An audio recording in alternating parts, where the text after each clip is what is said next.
নমস্কার বন্ধুরা, আমি সোমা বলছি। আশা করছি আপনারা সবাই ভালো আছেন। আমি করব পালক পনির।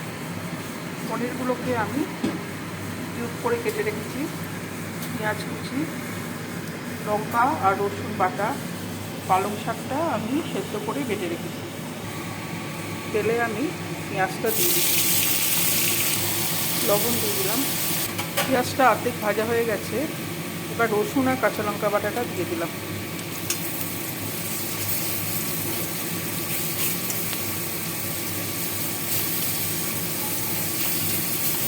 রসুন আর কাঁচা লঙ্কাটা পেঁয়াজের সঙ্গে ভালো করে ভেজে নেব। পেঁয়াজ রসুনটা ভাজা হয়ে গেছে। এবার আমি পালং শাকের পেস্টটা দিয়ে দিচ্ছি। হলুদ, 1 চামচ মতো টমেটো কেচাপ, চিনি,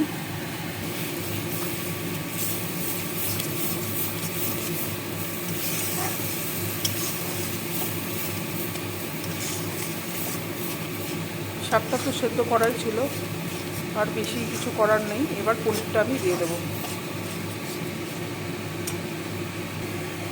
পনিরের টুকরোগুলো দিয়ে দিলাম।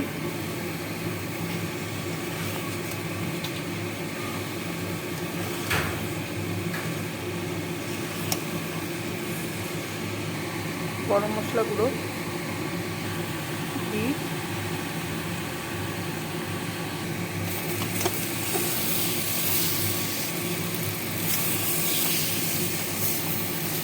গরম মশলা দিয়ে ভালো করে নাড়াচাড়া করে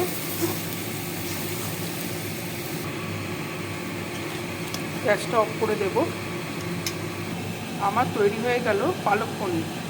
কেমন লাগলো রেসিপিটা আমাকে জানাবেন। ভালো লাগলে আমার সঙ্গে থাকার জন্য আমি আপনাদেরকে অনুরোধ জানাচ্ছি। নমস্কার।